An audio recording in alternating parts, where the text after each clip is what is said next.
এই যে আজকে শুরু হয়ে গেল এখান থেকে রান্নাবান্না। রান্নাবান্নাতে আজকে করব পাট শাক। এই পাট শাকটা আমার সেদিন ছেলে বৌমা নিয়ে এসেছিলো ওইখান থেকে, গ্রামের থেকে।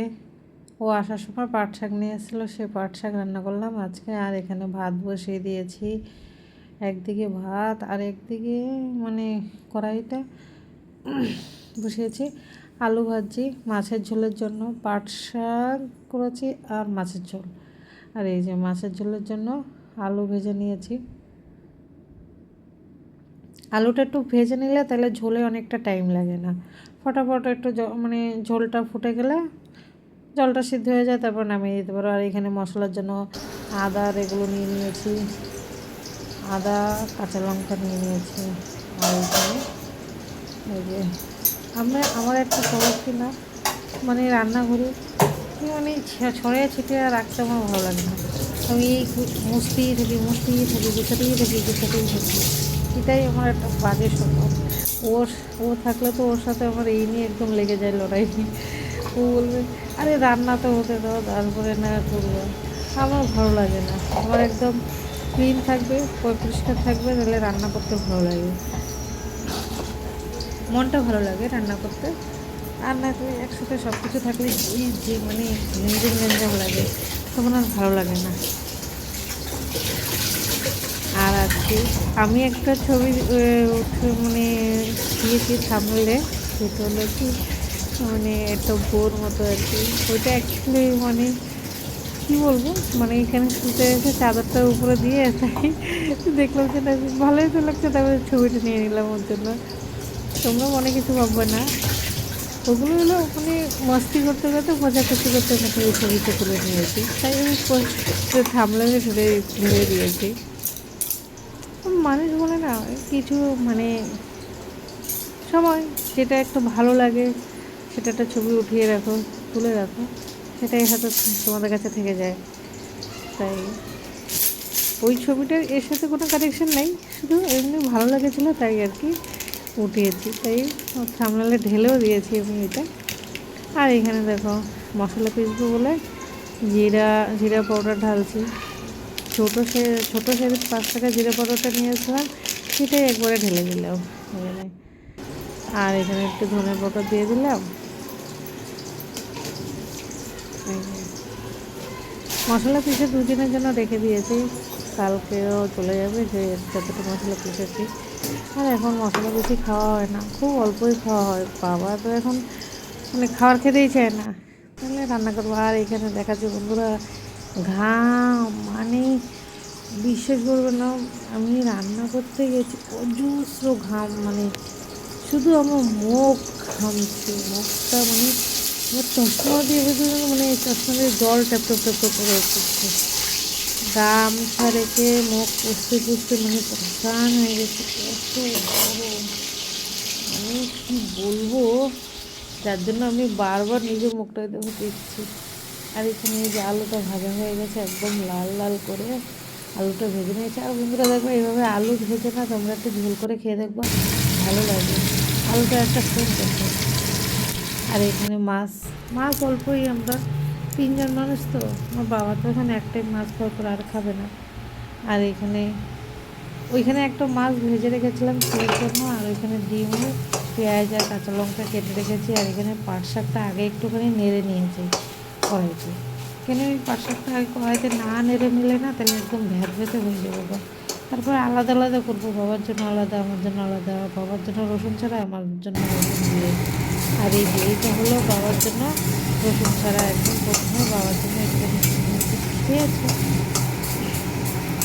খেয়েছি পাট শাক দিয়ে মাছ খেয়েছি। আর এখানে এইটুখানি আমার জন্য, এই যে আমারটাই রসুন দিয়ে পরে আবার আমারটা করেছি, কেন কি বাবা পেঁয়াজ রসুন খায় না, তার জন্য বাবার জন্য আগে সব কিছু করে নিতে হবে।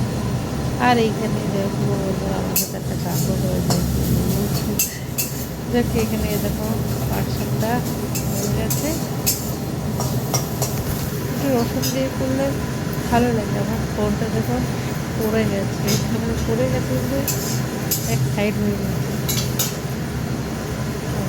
পাট শাকটা হয়ে গেছে, এটা হলো রসুন দিয়ে আমার জন্য। আর এইখানে আরেকটা কাজ হয়েছে, এখানে আমি ডিমটা সুজি আর বেসন দিয়ে মেখে নিয়েছি। মাছের ভিতরে ডিম থাকে, কিন্তু ডিম থাকে ভালোই, হয়ে যায় দুটো একটা, মানে মাছও হয়ে যায় আবার ডিমের একটা ইয়ে হয়ে যায়, রেসিপি হয়ে যায়। তো এখানে ডিমের বড়া করেছি, বাবা তো ডিম দিয়ে কী খাবে, তো ওই জন্য অল্প একটু ডিম রেখেও দিয়েছি, আর অল্প একটু ডিম আমরা ছেলের জন্য বড়া করেছি। পেঁয়াজ, কাঁচা লঙ্কা, বেসন, সুজি দিয়ে এখানে ভালো করে মেখে নিচ্ছি। বড়া বেশি হয়নি, অল্প হয়েছে, কিন্তু অল্প বড়াই আমরা বড়াটা বেড়ে খেতে পারি না, এই জন্য মেখে নিয়েছি। ডিমটা ভালো ছিল তো। এখন মাছের ভিতরে প্রচুর ডিম, আর এখানে দেখবো একটা কান্না হয়ে যাবে আমার। এই দেখুন আমার এখানে পড়ে গেছে ইয়েটা, হলুদটা বেশি পড়ে নাই, যাই পড়েছে একটু পড়েছে। আরে চামচগুলো না একদম লবণের ভিতরে, হলুদের চামচটা হলুদের ভিতরে ঢুকে রয়েছে, মানে একটু হলুদ বের করতে মানে মনে হয় বিরক্ত লাগে বেশি আমার, তাই অল্প একটু হলুদ পড়ে গেছে। পরে ওটা তো উঠিয়ে হবে, বড়াটা দিয়ে নেই কড়াইতে, এখানে তেল দিয়ে দিলাম। কড়াইটাকে বসিয়ে রেখেছিলাম, বসিয়ে একটুখানি গরম করে নিলাম, করে তারপরে তেলটা দিয়ে দিয়েছি। এখানে তেলটাই দিচ্ছিলাম, তেল দিয়ে মানে একটু গরম না করলে তেলগুলো বড়াগুলো লেগে যায়, সেটার একটু সমস্যা। খেতে ভালোই লাগে, কিন্তু ওই অ্যালার্জি প্রবলেম ভয়ে ভয়ে খেতে হয় আর কি। আর দেখো ঘাম, দেখো না বাবা প্রচুর জমে গেছিল। আর এখানে দেখো বড়াগুলো অল্প একটু বড়া হয়েছে না বলো বন্ধুরা, অল্পই বড়া হয়েছে এখানে, বেশি বড়া না। ছেলেকে খেয়ে গেছে, ওকে দুটো টিফিনে দিয়েও দিয়েছি, ওর টিফিনে দুটো দিয়ে দিলাম।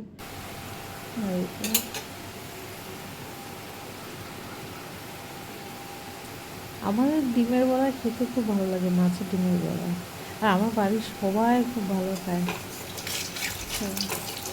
একটা ঝিঙে দিয়ে রান্না করলেও খুব ভালো লাগে। ভাবছি মানে আর একটু ডিম রয়েছে, সেটা একদিন ঝিঙে দিয়ে মতো কিছু দিয়ে রান্না করবো, আর বড়া করবো না। বড়া একদিন খাওয়া হয়ে গেছে বাস, ডেলি ডেলি এবার বড়া ভালো লাগবে না, না। এটা পাতুরি করা যেত যদি কলা পাতা থাকতো, কলা পাতা নেই আমার কাছে, পাতুরি পাতুরি করতে পারবো না। তাই একদিন দেখি ঝিঙে দিয়ে ভাজবো, না তো তরকারি করবো, সেরকম কিছু করে নেবো। আর এখানে সব কাজ প্রায় হয়ে গেছে, তাই সব বাসন টাসন ধুয়ে একদম পরিষ্কার করে দিলাম। আমাদের ওইখানে সেলগুলো পুছে দিয়েছি, পুছে এখানে অল্প একটু বাসন ছিল, আর বাসনও আমার বেশি হয় না, কেন কি আমি রান্না করতে থাকি আর বাসন ধুতে থাকি, তার জন্য আমার বাসন বেশি হয় না। ওই জন্য আজকে এই যে অল্প কটা বাসন ছিল, ওটা আমি ফটোফট ধুয়ে নিয়ে দিয়ে বড়াটা হচ্ছে, আর দিয়ে বাসনটা ধুয়ে নিলে তাহলে তাড়াতাড়ি হয়ে যাবে, না তো একটু দেরি হয়ে যায় কাজ করতে। সব করে মিলেঝুলে কাজ না করলে কাজের দেরি হয়ে যায়, আর কাজের আগামাথাও পাওয়া যায় না। আর এখানে অল্প কটাই বাসন ছিল, বেশি বাসন ছিল, কড়াইটা তো ধুয়ে নিয়ে গেছে, কড়াইতে বড় রয়ে গেছে। আর এখানে এই যে দেখো বাসন দেওয়া হয়ে গেছে, কমপ্লিট আমার বাসন দেওয়া। আর আমার বন্ধুরা এই ট্রলিটা হাত মস্তে মস্তে না মানে ভিজে যায় আমার ট্রলিটা। এই যে দেখো বড়াগুলো হয়ে গেছে লাল লাল। নমস্কার বন্ধুরা, তোমরা সবাই কেমন আছো, ভালো আছো কি না? আর আমরা তো মোটামুটি ভালোই আছি, আর চলছে। বাবার শরীর বেশি ভালো না, ডেলি আমি বলি বাবার শরীর বেশি ভালো না, এটা ভালো না তো ভালো না, সেটাই বলি না, কি করবো। আজকেও খাইয়ে দিয়েছি, শুধু বলে খাবো না খাবো না খাবো না, একটাই বলি খাবো না। না খেলে তো হবে না, না না খেলে তো চলতে পারবে না, সেটাই হলো সমস্যা, খেতে তো হবেই। আর আজকে এখন এখানে এনে শোয়াইছি, এখানে ঘুম পাড়াচ্ছি, কিন্তু অনেকটা গরম ওইদিকে, তো এইদিকে একদম মানে গেঞ্জি টেঞ্জি পরিয়ে চাদর টাদর দিয়ে ভালো করে মুড়ে শুয়েছি। এইখানটা শোয়াতে পারবো না, কেন কি এইখানটা শোয়ালে না ডাইরেক্ট এসির হাওয়াটা লাগছে তো ঠাইট মরে যাবে, এর জন্য ওইখানটায় শুয়েছি। আর রান্নাবান্না খাওয়া দাওয়া সব কিছুই হয়ে গেছে, আর আজকে কিছু তো শ্যুট করেছি, ভিডিও তো যাবে, ভিডিও দিয়ে দেবো, তোমরা একটু লাইক কমেন্ট শেয়ার আর সাবস্ক্রাইব করে দেবো। চলো দেখতে থাকো।